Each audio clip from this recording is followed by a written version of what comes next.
Hey everyone, welcome back. Our next guest is Puerto Rican born, Brooklyn raised, renowned photographer George Malave, whose works has been exhibited in museums and galleries all across the country and are held in the permanent collections of the New York Public Library and New York City's municipal archives.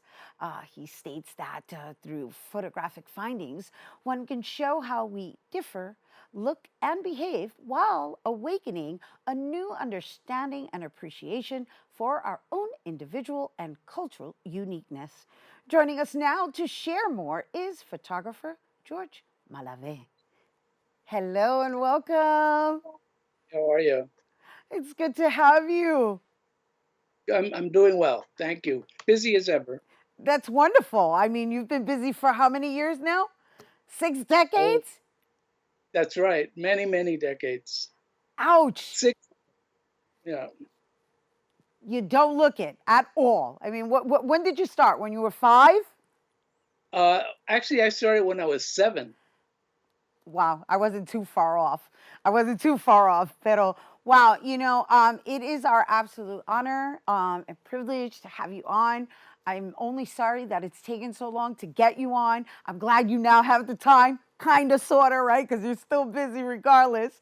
And let's just share with our viewers that you've been documenting through your point of view since bueno, before I was even born, and so just in the style of your capture, aside from color and technology, what would you say has shifted the way you capture?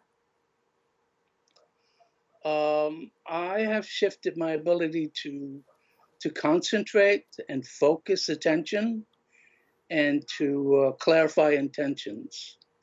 Um, Learn to let go of preconceptions, to remain open to surprises, not to fear the unknown, but to celebrate it. And it sounds easier said than done, right? Because everything that you're saying is almost like letting go, right? It's almost like preparing to let go, if that makes any sense. That's what I just heard in everything that Yeah, you just yeah, described. yeah. It takes a long time to do that, though. You have to do a, you have to make a lot of mistakes, learn from them, and once you do that over years, you learn that you don't have to have control. Letting go frees you. Hmm.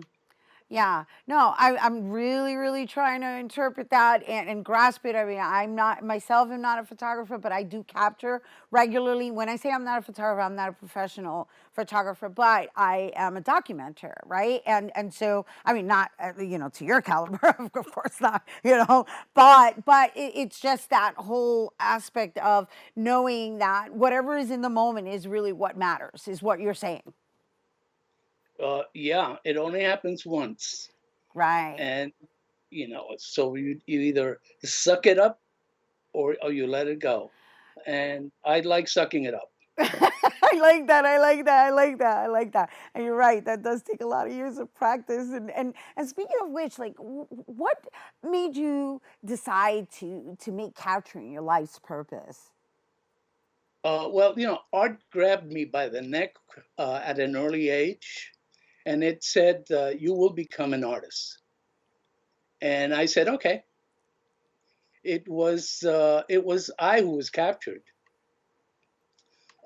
Photography has been my way of self educating, of clarifying values and interest, and to help open the world to itself.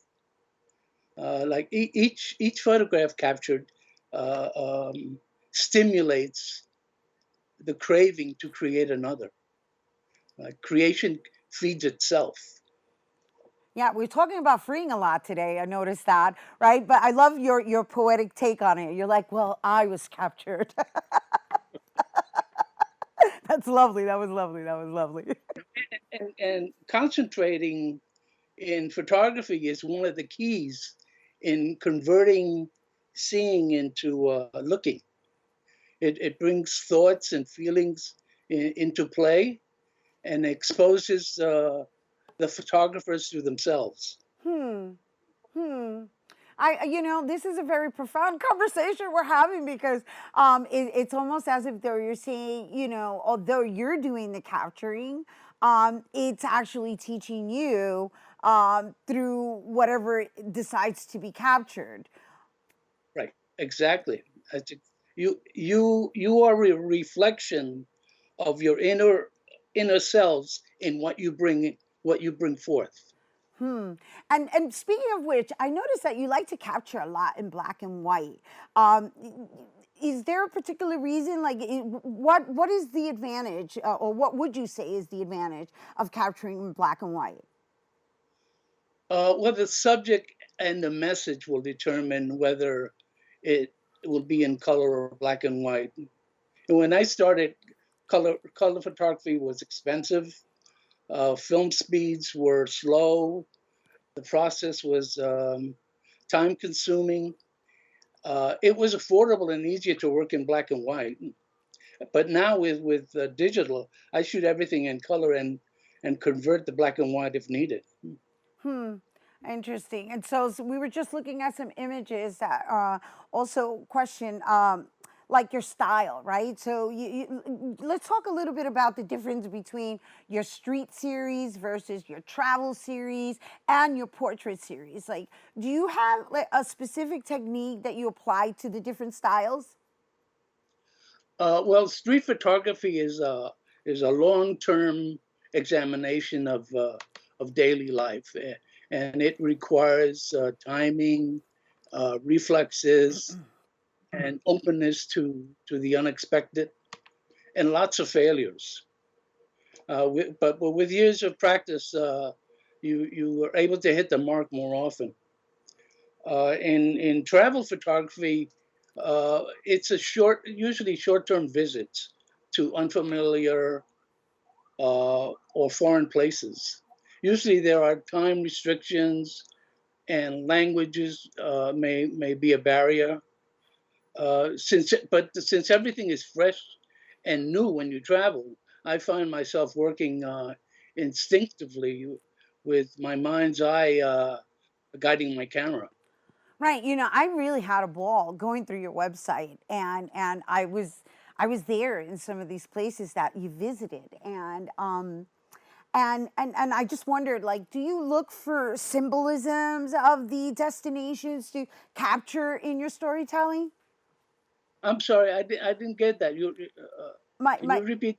So what I was saying is that I was visiting your website, and in visiting it, right, I felt like as if though I had traveled with you, Oh, and so I wondered if when you do go to get to these destinations, do you purposely look for symbolism that represents the destination? usually I work instinctively. I let my mind's eye direct me, and each place is different. And with each place, you become slightly different. Your worldview expands. Like this, what you're showing now, the tourist. These are photos I took of different places, but they're they're not of just the place. They're more of my reaction to the place because I'm not there. I'm there just a brief time. So all I have is a moment or two of looking at what's in front of me and then deciding how do I arrange this so that the feeling I have for it is transferred. And so that leads into what was going to be my next question is like, what would you say identifies a George Malave portrait? Um, I think I like the classic look. Basically, things that are well composed, well lit, are just lovely to look at. That tells you something about the subject as well as about the photographer. So it's a multi combination of things that go into how we see the world and how we represent it.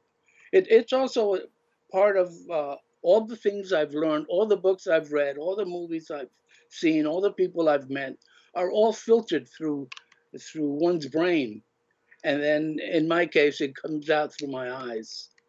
And so before we go, in the way you've loaned your talent to the world and birthed all of these documents, what do you want people to learn from studying your images? Oh, that the mystery and magic is before our eyes and it's everywhere all the time. It's my way of reminding others to enjoy the ride we're on.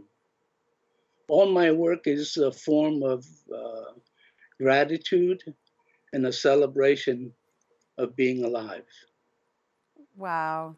So beautifully said and noted. Thank you for taking the time to be with us today, everyone. That's George Malave, renowned photographer. By the way, his work is currently on view as part of the Puerto Rican Institute for the Development of the Arts. Let me reintroduce myself or introduce myself artist group exhibition. That's happening now through June 28th at Boricua College Bronx Campus Art Gallery, which is located at 890 Washington Avenue in the Bronx. And for more on George Malave, you can visit georgemalave.com. All right, stay tuned because Bobby C's Weekly Sports Roundup is coming up next.